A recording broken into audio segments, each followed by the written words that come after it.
as you guys know, on December 5th, the EU and the G7 in Australia, they went and banned Russian seaborne crude. So basically, they wanted to put a dent in all these enormous, profits that the Russians have been making, because they thought that they're going to crush Russia with sanctions. And that's not what happened. And now, just yesterday, February 5th, they put another round of sanctions, I suppose, but it's directly targeting oil derivatives. Okay, so there's a total ban on Russian oil products. And do you know what's happening? They haven't been able to sanction a single barrel of Russian oil. This is what is so funny. So they thought, okay, we're going to put a price cap on Russian oil, $60 a barrel. So anyone who's trying to bring Russian oil into Europe, if they bought the barrel for more than $60, they gave the Russians more than $60, is not allowed. Well, guess what? The price of Russian oil went down to around $47. So the oil has still been flowing, and the volume hasn't gone down because Russia is selling oil to China and selling oil to India. And I just want to show you, look at this headline from CNBC, okay? Sanctions on Russian crude oil have failed completely, oil analyst says. So this is from just 2 days ago, right? So let's go through it, all right? And I'll show you the video. So sanctions imposed on Russian crude oil has so far failed completely, and the new price cap, so that's what they've just started yesterday on February 5th, could also prove immaterial, analysts told CNBC. The European Union is planning to ban imports of refined petroleum products from Russia, including diesel and jet fuel, from Sunday. So again, this already happened. The EU has banned the purchase of seaborne crude in December. I told you that. And then I want to play you this is such a good quote. So the price cap, quote, was invented by bureaucrats with finance degrees. None of them really understand oil markets. It's a total bomb. It has failed completely. So let's take a look at what this guy has to say. So he's Paul Sankey, and he's an analyst at Sankey Research, and he's going to give it to you. You know, so many people, they're talking about $100 crude coming through. Is that bet still on? Because you look at the action that we've seen in terms of the prices of late, and the China reopening, it doesn't seem to have moved the needle all that much. Well, I don't know about that. One of the big concerns as the year flipped over to the new year was refining margins, particularly in Asia, particularly if China was exporting a lot more oil products. And in fact, what we're seeing is good strength with global refining margins across the board. As you know, oil demand data is very poor. We don't really know where all the oil goes. But what I've always said is, if you want to know what demand's doing, just look at refining margins. And refining margins globally are strong. So the market looks in pretty good shape. Additionally, as you know, this time of year is a tough one for markets in general. And we generally look for oil prices to rally into US. So he made some two very important points there. He said that they don't have the data, and that's very true, because when the people when people in the EU and the West are saying, oh, well, it's working, this price cap Russian oil, they don't have data on where Russian oil is going in Asia, for example, right? So they're just speaking for themselves. Yeah, of course, the EU is not buying Russian oil anymore. That's gone down. But they don't have the data necessary to tell you how much Russian oil is really being sold at outside. And then on top of it, China reopening after, they stopped the zero COVID policy. This is also a big thing. So just continuing in the article, this is stuff he says in the video, right? Russian oil supply hasn't been interrupted, and they've sustained exports at high levels. And he says that he heard from a great source that the Saudis are asking around, how is this possible, right? And the sanctions are just not working. And here they talk about the prices, right? So even though the volume has remained robust, so Russia is still able to ship oil, the price of Russia's Urals oil blend has fallen since before the war, right? So average price for Urals oil blend last month in January was 49. Let's just say 50. We'll round it up to 50, okay? $50 per barrel.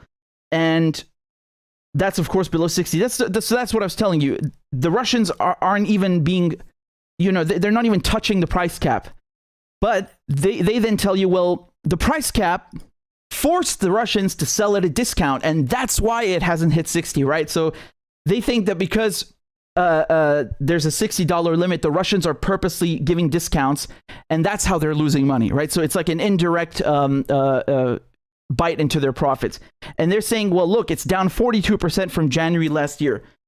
Yeah, well, of course, as the war has gone on, the price of oil, which skyrocketed, has gone down slowly. But once again, these sanctions are goddamn stupid because the Russians are still, they're still able to ship this oil out.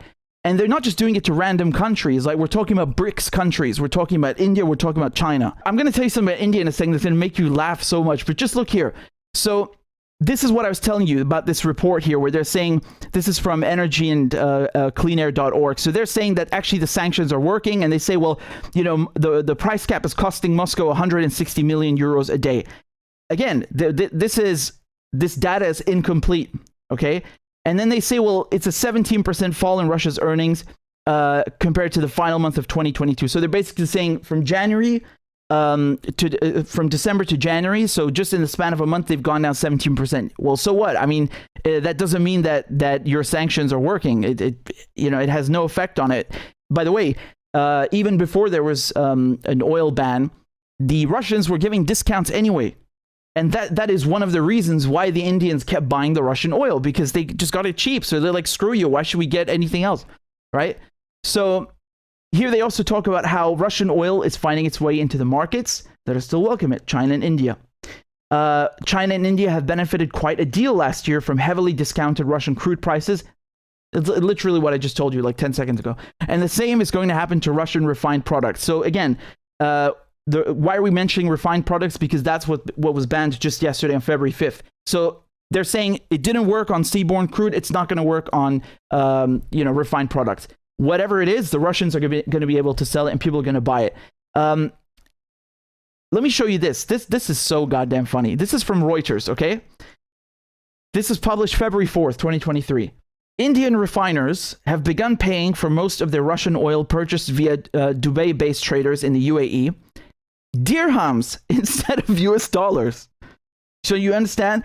Let me break this down. The Indians, for the last year, they've been buying Russian oil for very cheap. They mix it a little bit, and then they slap on a label and say, this is Indian, right? And that's how they're able to, people in the West are able to buy Russian oil with their conscience, alleviated. So the Indians are basically just buying all of this up, very cheap.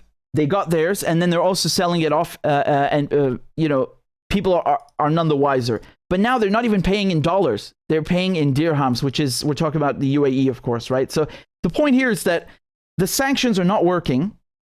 The Russians are still selling oil. India and China are buying even more oil.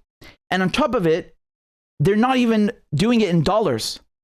So why is that relevant? Because the petrodollar, the fact that Saudi Arabia and most countries that sell oil, the major oil producers, they usually, for the most part, denominate oil transactions in dollars. Okay, so the fact that the US is backed up by all of this purchasing is what gives the dollar its prestige and its position also as the global reserve currency. So it's very important, right? That's why it's called the petrodollar, from petrol.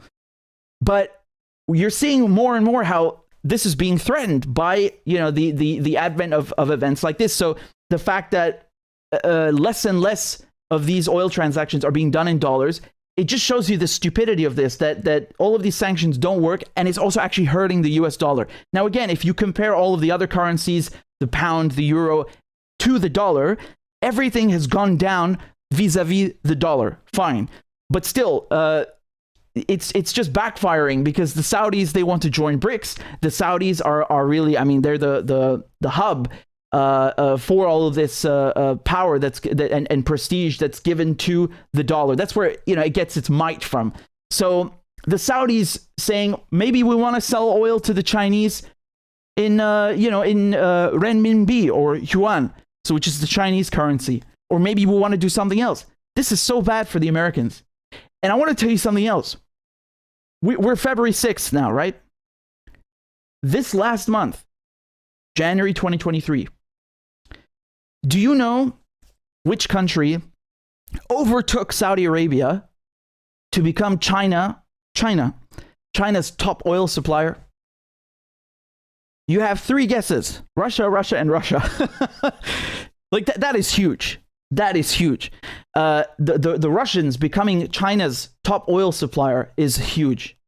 Once again, it's not just because of the reopening, it's also the fact China is a BRICS country. We're talking about countries in China and India with over 1 billion people. I mean, the stupidity of these sanctions is something else. I mean, I'm just like, I'm laughing at this. This is so dumb.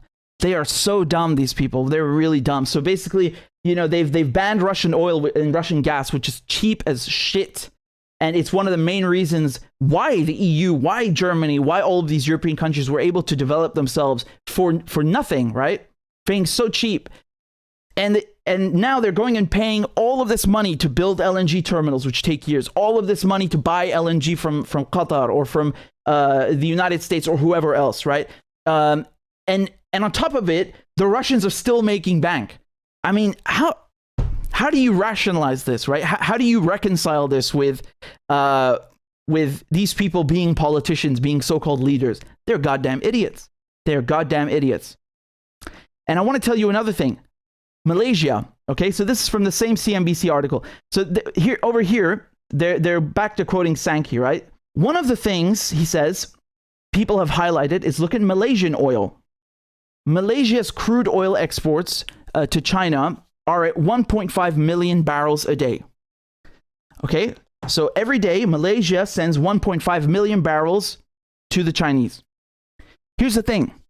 Malaysia doesn't produce 1.5 million barrels of oil. Malaysia only produces 400,000 per day. Okay, so from 400,000 to 1.5 million, where the hell are these extra barrels of oil coming from, right? It's more than double. Where do you think they're coming from? They're coming from Russia. It's the same goddamn thing that the Indians were doing. They're buying it off. They're, you know, they're mixing it up a little bit and slapping a new label on it. This is so funny. This is so funny. This is a comedy. There's nothing more than a comedy. This is really goddamn funny. So there you have it. You know, I just wanted to give you this update because you guys know since the beginning, again, if I may say so, I've been covering the sanctions on Russia, the gas and oil in particular, very, very extensively and in detail. So I'm always following this. You know, I've always got my nose like right on everything coming out, all the news. So, you know, I told you already before December 5th, we talked about the seaborne crude ban. But now that this is coming into effect just yesterday, again, I don't want to make any predictions. I'm just going to tell you what they are saying, the oil analysts, that these sanctions are not going to have any effect. And, you know, the fact that the BRICS countries especially are banding together is such, you know, it's so emblematic of the goddamn bureaucratic stupidity of people in Whitehall and in Foggy Bottom and in Brussels. They are so goddamn dumb. It's really something to behold. So there you have it. Right? There you have it.